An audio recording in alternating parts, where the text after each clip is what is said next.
motivation. You don't wake up with momentum to carry you throughout the day. You got to start doing stuff. I would push back just slightly. You can wake up with motivation. And when we think about this and like, I want to be motivated.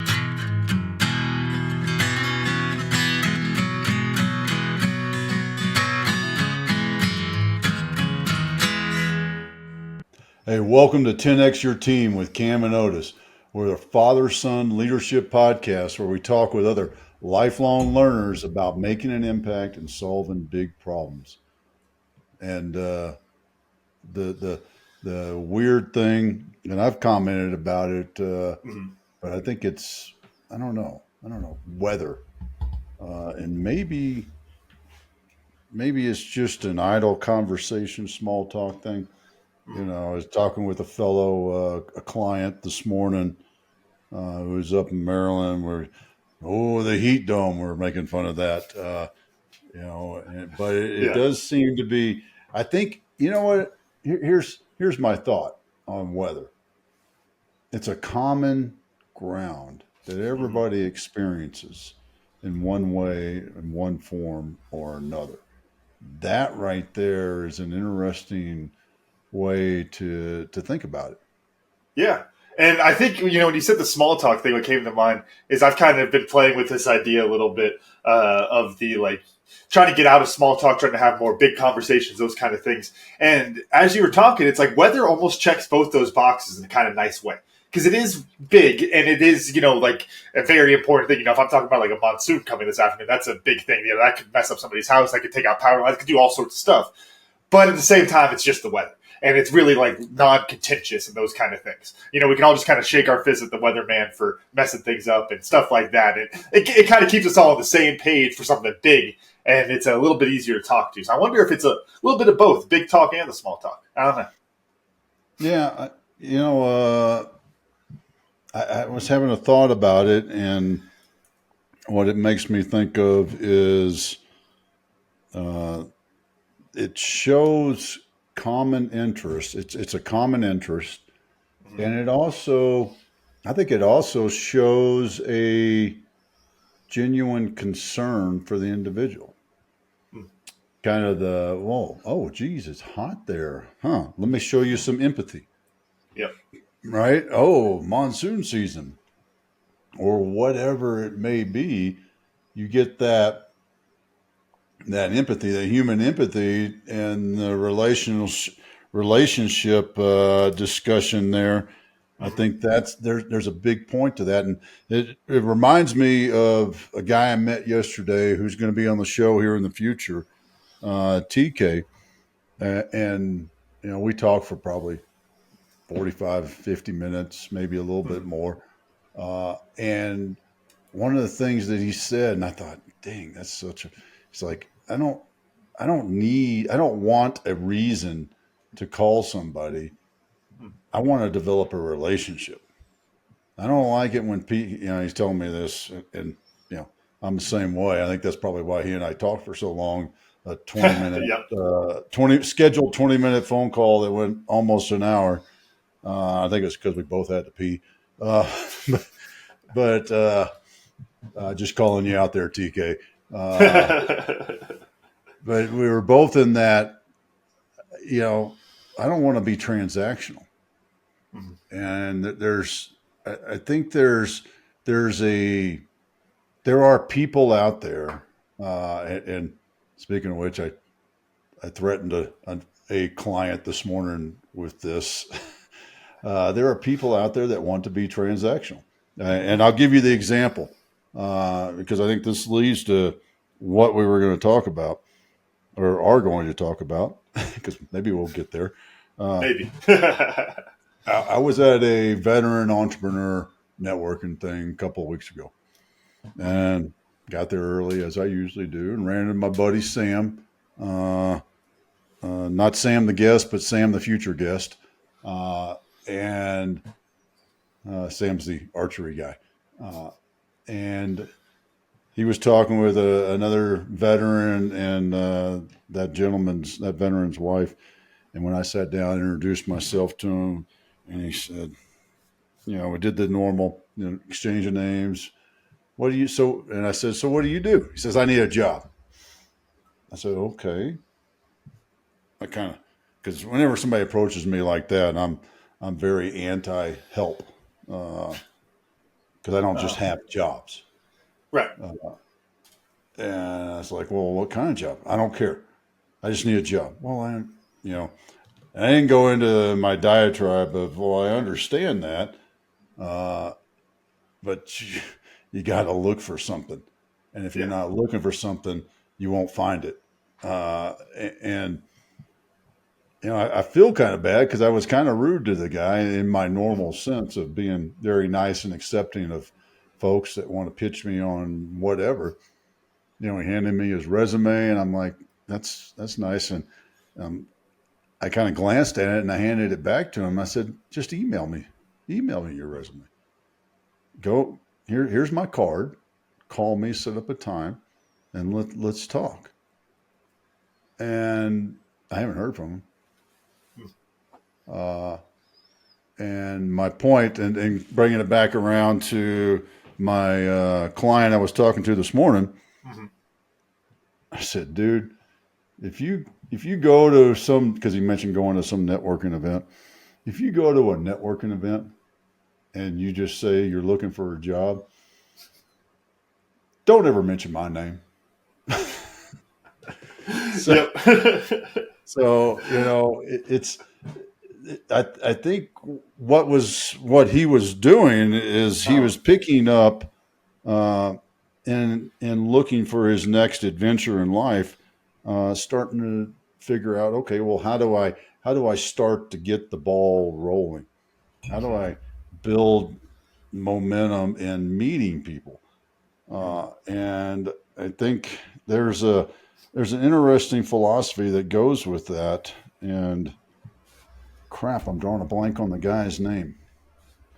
The author of The Subtle Art of Not Giving a Fuck. Ooh. Can't Yeah. see that. I can see the orange book on the bookshelf back there, but I couldn't tell you who it is from here. That LASIK wasn't that good. I don't have the book. I got the electrons, and I get it's marked something. I get his email. I signed up for his weekly email, and last week's email, and just to give him a shout out, we'll have to get his name right. Mark Manson. There we go. Mark Manson. I know. I'm not the first guy to Google something on a podcast. I think we're okay there. Yeah. Well, that's what the secret producer are supposed to be doing, right? Right. But Mark's weekly email, and last week was about momentum. And what Mark always does is he'll give two things to think about and then one to implement, and they're all within the same general subject. And last week's was about creating momentum in your life, and I thought it was really interesting because I read them every Monday morning when I'm on the bike, getting my workout in. He always takes three responses because he tells people, "Hey, tell me what this means to you in your life." And the thing, one of the persons that responded, and it's weird in my mind's eye, it's always a woman, whether the name is or isn't. Don't ask me why. So I picture this 35-year-old woman responding in the sense of the fact that she realized that she was sitting around waiting for motivation and momentum to happen to her. Well, when I get motivated, I'll do it. I'll wake up tomorrow morning. Let me take a nap, and I'll get motivated after this nap. And the irony of it is, and she realized this in her response back to Mark, was that you don't get momentum and you don't get motivation until you start moving. And that's you don't just wake up with motivation. You don't wake up with momentum to carry you throughout the day. You got to start doing stuff.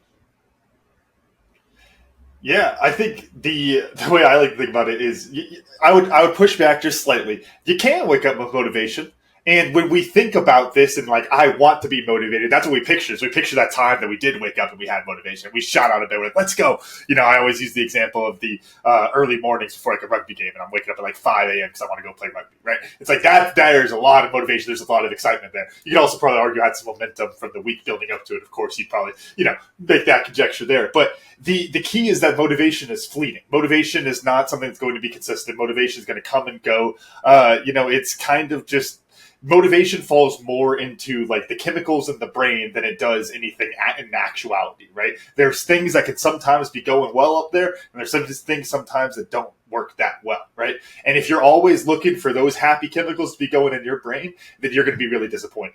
I'll make the comparison because I was at an engagement party this last week, and so we're talking about love and marriage and those kind of things. And I was talking with somebody about it, and it's like that, the whole idea of like love as a chemical. And it's like, there is a point where, yes, we can say love and we can be poetic about it, all this kind of stuff. But there's also what most people talk about, the sparks and those kind of things. It's just a chemical in the brain that's there for about a year and a half, 2.5 years, somewhere in that range. You're supposed to, and then it just falls off. And so, one, here's your little advice. If you're with somebody longer than that and you still like them, that's a good sign. But two, you have these chemicals that can just do the happy thing and make you think you're going on the right path, but it doesn't necessarily mean that it's actually what it is, right? So if you're only looking for those chemicals in your motivation, you're like, I just want to feel like I can go do it, you're going to be disappointed a lot. Because I also think there's something to be said for the more you look for it, the less you see it type of thing. It's like really analyzing, like how often do you ask yourself, am I happy? Like if you ask yourself enough times, you're going to convince yourself you're sad probably. And I think something like that happens with motivation a lot of the time too, where we can be looking for it. Because we look for it, we tend not to find it. But I want to throw it back to you with the momentum side of things. So I think that is a distinction. There's an interplay there between momentum and motivation, but there's definitely also a clear distinction. I want to throw that back to you. Well, motivation's a choice. So, yeah, you could say that I have motivation to get up in the morning, in that sense.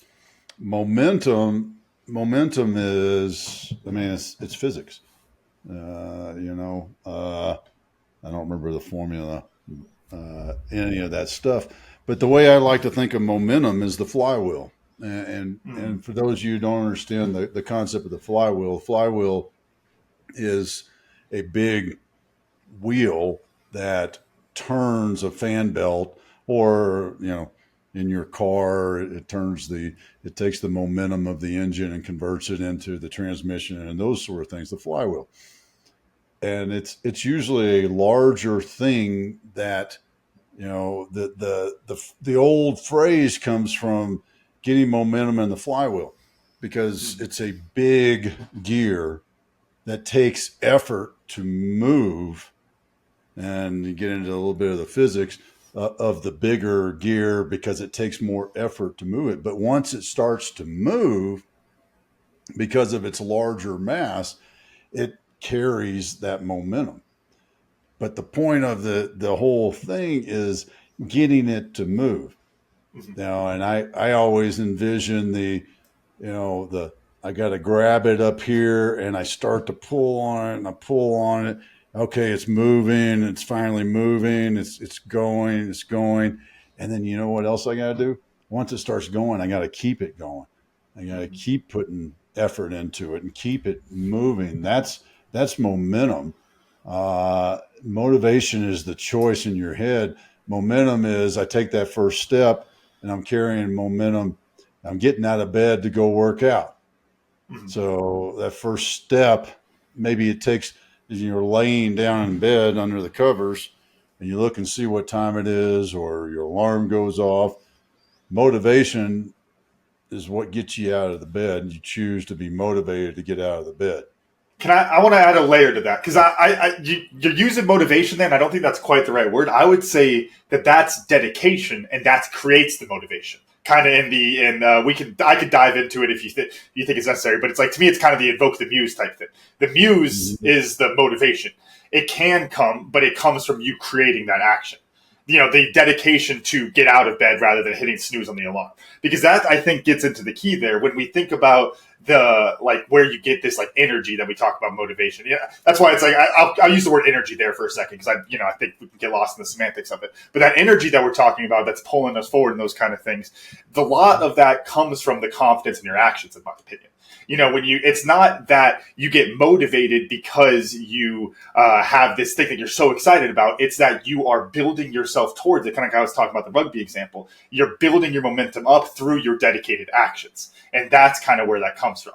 I don't know. What do you think about that layer of nuance there? Yeah, I can see why you're saying that, but I'm also dedication. You're dedicating yourself to something and I think they're kind of a chicken or the Is egg. discipline the better word than Yeah, dedication? you could say, well, discipline. To be disciplined, you would have to have a routine to be disciplined too. Mm-hmm. And I think that's dedication. What am I dedicated to? Uh, I'm dedicated to a routine. I'm dedicated to, Miss Suzanne or whatever. Those are all. I think it's, there's some subtle nuances in the sense of dedication, discipline, uh, and motivation, and then momentum. Because what motivates you? The outcome, right? You can.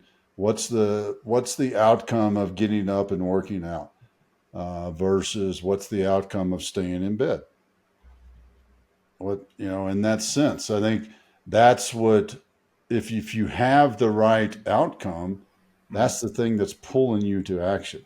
And when it pulls you to action, you're dedicating yourself to achieving that outcome. I think that's one way of thinking about it. I want to ask then, because it's one of those digging into the nuances. It's just really helpful in my opinion, because then I ask myself about the new. If we don't discuss the nuances now, then I'm going to be thinking about it when I'm trying to get out of bed in the morning. That's not when you want to think about it. You want to think about it in these times, right?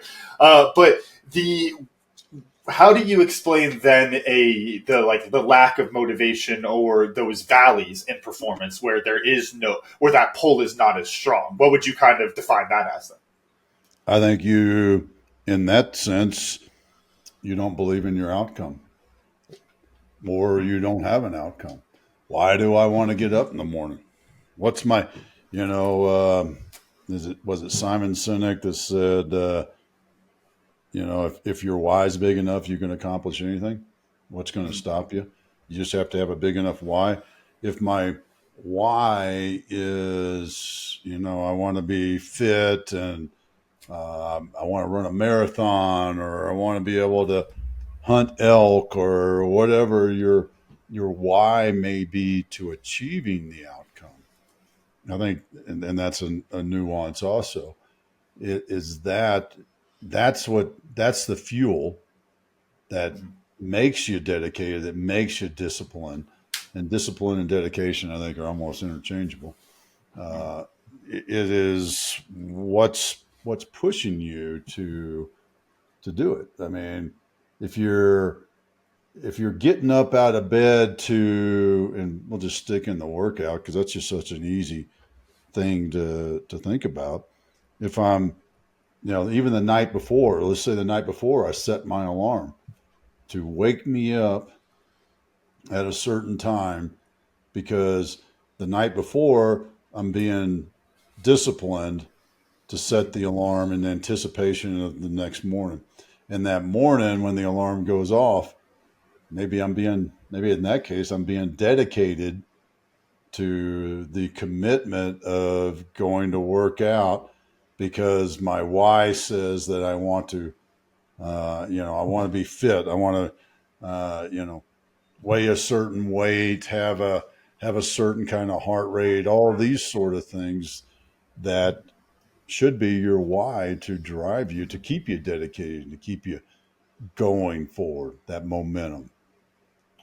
Yeah, and I think that's where it gets kind of interesting is when you have those lulls, then it's a lack of belief in that outcome, and of course that can kind of ebb and flow. That's I think that's part of a natural process. Even if you are on a pretty level platform with that, things are still going to go up and down. You're going to have days where that belief is stronger, and so that motivation is stronger. But what I think is an interesting layer I'd add to it, because I always think about this with myself, and then in a lot of my coaching, is the thinker and the doer aspect there, where it's, are you able to kind of step outside of this box of the doer in that 24-hour, maximize utility? And folks, I've explained it probably 5 times on this podcast. Go listen if you don't know what I'm talking about, thinker and doer, or just Google it, because it's pretty simple concept. But the doer maximizing that 24 hours, right? When we get stuck into that and we stop being the thinker, who is the one who sets the alarm the night before, that's the thinker, right? And the morning, that's when we want to be the doer. The doer wants to go back to sleep to get that little bit of extra sleep and those kind of things there. And one of the ways I always kind of frame that in my coaching is, well, then what can you do to kind of set yourself up to jump from the doer to the thinker? Because that's the whole idea there is they're both constantly in your head, right? That's the two machines of our brain, right? Well, then how do you kind of make that shift? And I'll throw it back to you, but the way I've always kind of thought about it is, anything that you can do that can take you back to that purpose, back to that outcome, back to the big picture. Like, you have to have something that gets you to zoom out a little bit. It's the idea that, hey, what I'm doing right now, it doesn't, because frankly, this is what the doer always says, so I'll just say it doesn't do shit today. It doesn't. But in a year, it does. And that's the key difference there. What are your thoughts on how to make that shift, remind yourself to shift from the doer to the thinker in that kind of situation? I think there's a couple of things that help, but in the end, is what am I trying to accomplish? What is the outcome that I want, and why is that outcome important to me? You could say, well, it's because, I want to put my uniform on for this occasion in 3 months, that I haven't worn in 10 years or whatever. It could be something like that. And because that's the outcome, but the why may be because I want to look good in the uniform. So-and-so asked me to wear the uniform. So therefore that's what I want to do. That's the why. And by the way, folks, if your why is not human involved, it will never be strong enough if there's not some tie to that. The other thing that was popping in my head, and you touched on it, and going back to our physics and the momentum, is you can jump over those valleys if your momentum's strong enough. Or just as important, if your momentum's strong enough and you're in the valley, it'll pull you back up. Yeah. If you think about when your truck gets stuck in the mud, you don't put it in 4 high or drive 2-wheel drive and just spin the wheels. Yeah, rock that sucker. That's not momentum, right? That's just RPMs. We want to get torque. And torque is where you get that momentum. And all you physics professors out there, just go ahead and put in the comments that Otis is getting it all wrong, but it ain't wrong in my pickup truck. I can just tell you that. So when I need the momentum to get going, I'm putting it in a lower gear. I'm using torque, back to that flywheel, the torque, that rotational force to get the flywheel turning. And what I want in my truck when that wheel's spinning, I don't want it just to spin, because what's it going to do? It's going to sit still and just spin. But if I put it into a lower gear and there's torque on it, it's going to hit something and pull up out of it. And that's the differentiator in my book of how you can use that momentum, that torque in your life, even to torque you out of bed in the morning. Mhm. Yeah, like I said, like you gotta rock that sucker, right? You gotta get it rocking back and forth sometimes to get that little bit of momentum to get you out of that mud. Same kind of thing goes in your life. This is my favorite example of it, but it's I'm a to-do list type person, so I always have things on there that I can usually look at as quick things. But it's something like I'm pissed off with work, I'm done with this, I'm hitting that wall, and it's like, okay, well, I'm gonna go sweep the floors in the living room or something because that makes me feel good because I'm doing something for my wife and all that kind of stuff. Also, it's easy. I get it clear in my head. It's super easy, and that's that rocking. It gets that little bit of momentum going, so you can catch and start to build it back up. The interesting thing I'd like to kind of dive into a little bit more is when you talk about the why and the outcome. I totally agree, but I think there's a paradox there that we might not be able to answer. We might have to write this down as a whole other episode type thing. But there's a little bit of a paradox, which is the more ambitious your goal is, the more ambitious that outcome is, the harder it is to achieve, the less realistic it is. Therefore, the more doubt you're going to let it. It's like you want to have this big picture, but then the bigger you make the picture, the harder it is to believe that you'll actually get there. I talk with it, and some of my clients, I always joke of, like, I make a distinction. I like to think about that. I call it like the idealistic, like, this is we're going to fantasy land for a second, and making sure it's a step of like, this is what the perfect outcome would look like, knowing that's not real. But then even one or two steps down from that perfect outcome, you could still kind of get yourself to where it's like, I want to do such a big thing that it doesn't even feel realistic sometimes. What are your thoughts there, and how you kind of try to square a little bit of that paradox? Well, I think that's a tough one because what's the realism of it? But the realism, the perception of real is your own, Yeah. which also puts you into a limiting belief of, well, can I? And this is a great one that I use with a bunch of clients when we talk about the ideal day. Realistically unrestricted. Well, guess what? The restrictions are still up here in our head because we think the restrictions are real. Yep. And until you start to look at things, you you are limited in your belief of what you can do, and what you can accomplish. I always tell them, because we talk about the ideal day in 5 years. I always tell them, you could start a business today, right now, whatever, I don't care what kind of business it is, and you could be a multimillionaire in 5 years. You may not believe it, right? That's the problem. It may not seem realistic to you at this point because you don't know, because you've never experienced anything like that. But what's to stop you? It truly, when you think about that, if I want to be a multimillionaire in 5 years, what do I need to do? Well, I got to start working on some things. I got to have a plan. I got to do this. I got to do that. But I have to truly believe that that is something. My why for that has to be strong enough, because my why is what's going to make me send that email at 10 o'clock at night. It's going to make me write that proposal at 2 o'clock in the morning and make sure it's in on time because it's due at 6 a.m. or whatever that may be. That's where the why starts to come in to achieve that outcome.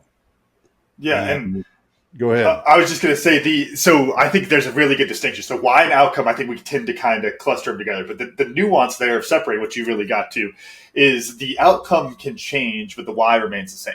Like when I think about the exercise that I was kind of alluding to that I do with my clients of like the kind of ripple effect, and you get out to that last ripple, I'm always very clear of like, hey, this is fantasy land, but I always say I want you to think about it because that is possible.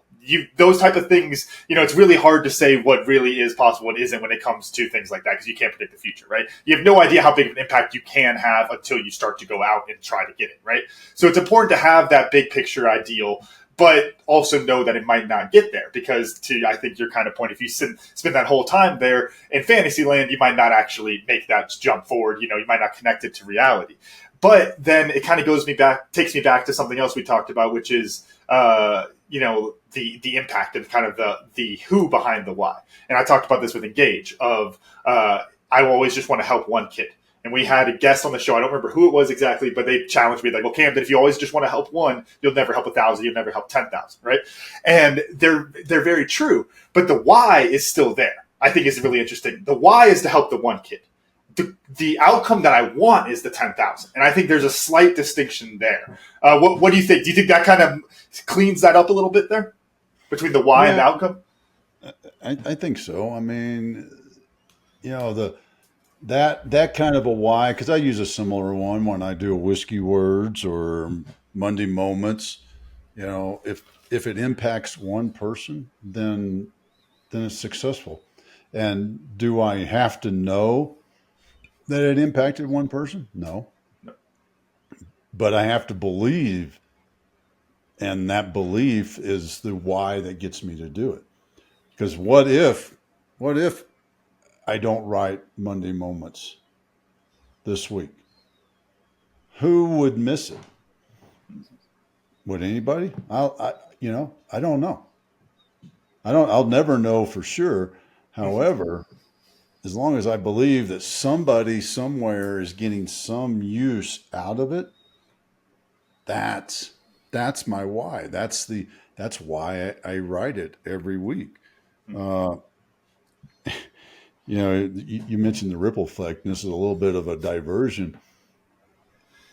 In a different way of thinking about it, because I was listening to in my meditation this morning, and I can't remember who the quote was from, but it was referring to being like a lake or a pond. And this is what I mean. It's a different way of thinking about the ripple effect. This is more Bruce Lee, be like water, than the ripple effect causing the butterfly effect. It's more what you're talking about than the ripple effect. Yeah. In this case, is you throw the stone into the water, it splashes, it disturbs, and it reacts, and it sends a reaction out across the water, but then it returns to a smooth acceptance of where it was. And when you think about how something may have let me rephrase that, how you might allow something to have an effect on you, that's the stone splashing in the water to cause the ripple. And the ripples are, depending on how you react to it, the ripples are that thing of your second and third order effects of allowing that reaction to be within you. Till you get back to the point, thank you very much, Bruce Lee, of being like water. Yeah. Because water takes it in, it absorbs it, and chills again. Mm-hmm. And I think that's the, like I said, there's a little bit different than what you were talking about with the ripple effect. But I would say, and I'm going to kind of use a little bit of stoicism to square the two things there, bringing it back around to motivation, because that goes back to me, that reminds me a lot of the idea of amor fati, of, I don't want anything to happen except for what's going to happen. It's not that I want this outcome, or I'm scared of this outcome or that outcome. It's just that I want whatever's going to happen. Kind of having that free flowing look towards the future, and being like water. Take the Bruce Lee there, but I think that's a good way to look at motivation a lot of times too, because. And without going fully down this rabbit hole again, because this might step on some toes where I might not nuance this quite right here, Dad. But the idea of like looking for that motivation, it's really the positive that you look for, you're going to get the negative also. It's almost, you want to be indifferent to that, right? You want to just be moving forward, constantly talking about the discipline, the dedication, whatever words you want to throw on that. It's not looking for the motivation, it's looking for that discipline, because that's what's inside your control, to create that consistency, to conform with whatever's happening as the water flows through. I think I squared those pretty well there, but I'll throw that back over to you. Yeah, I think that's you don't look for good or bad to be that stoic. You look for it just to happen, and then realizing that it's a choice of how we allow it to not happen to us. My buddy Aaron Ellis, I remember. I don't know if he got it from somebody or or he came up with it himself. But it's this choice of life can happen to you or life can happen for you.